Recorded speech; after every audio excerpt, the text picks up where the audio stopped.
Oke, selamat siang mahasiswa sekalian.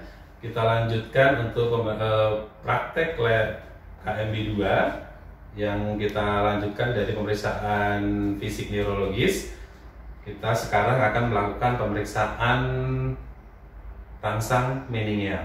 Dari kata rangsang meningeal adalah rangsang adalah merespon, meningeal adalah selaput otak. Jadi pasien yang mengalami masalah selaput otak atau radang, bisa di radang selaput otak, atau kalau penyakitnya kita sebut sebagai meningitis, pemeriksaan fisiknya adalah dengan namanya rangsang meningeal. Pemeriksaan fisik rangsang meningeal itu ada 5 yang bisa nanti kita jelaskan. Yang pertama adalah kaku kudu atau rigiditas nukal, kemudian kedua ada pemeriksaan lasek, kedua adalah kernik, ketiga kernik, keempat adalah Brudzinski 1, kelima adalah Brudzinski 2. Jadi kita langsung saja periksa apakah pasien mengalami rangsang meningeal atau tidak. Jadi kalau yang pertama adalah kaku kuduk. Kaku kuduk, tangan pemeriksa satu di dada, satu di belakang kepala.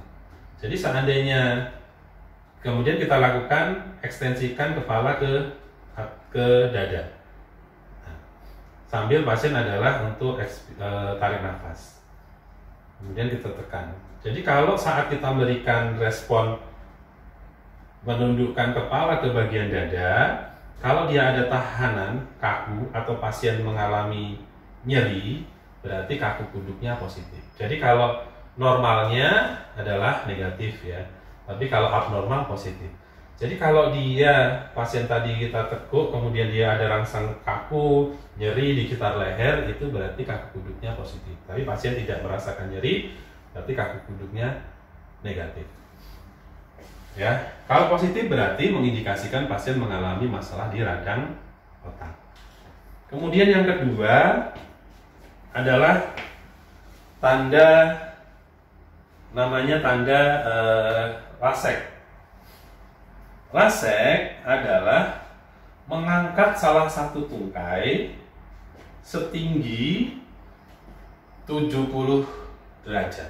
Seandainya kita angkat salah satu tungkai, seluruh kaki ini kita angkat, dia sebelum 70 derajat sudah mengalami nyeri atau ada tahanan, berarti laseknya positif. Kurang lebih 70 derajat ya, segini 70 derajat ya. Kalau dia diangkat baru segini sudah ada tahanan, sebelum 70 derajat dia sudah mengalami nyeri atau ada tahanan, berarti lasek positif. Berarti ada tanda-tanda pasien mengalami meningitis.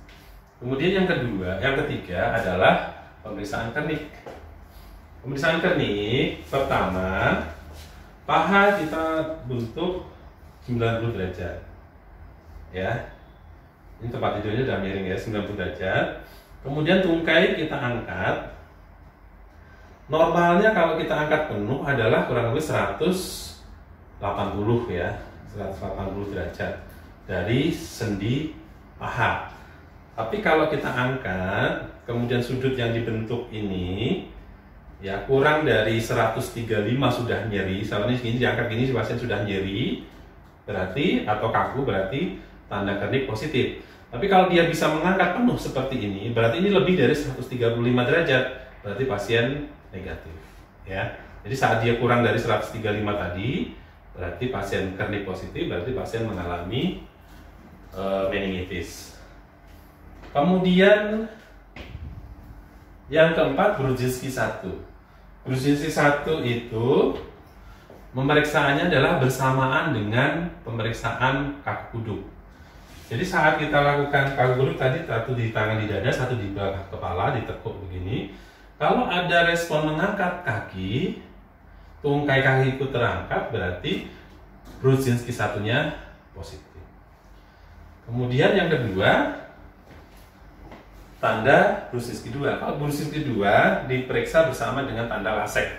Jadi kalau lasek tadi mengangkat begini, Kalau tangan, kaki atau tungkai sebelah ikut berespon mengangkat, berarti itu Brudzinski 2-nya positif. Jadi kalau tadi dari tanda-tanda rangsang meningeal tadi positif, maka pasien dicurigai adanya meningitis atau ensefalitis. Ya, karena kalau dia positif berarti ada sesuatu di meningeal atau di selaput otak. Ya. Kalau untuk pemeriksaan penunjang lainnya bisa dengan lumbal fungsi, pemeriksaan scanning dan lainnya. Oke, saya kira cukup untuk pemeriksaan rangsang meningeal pada hari ini.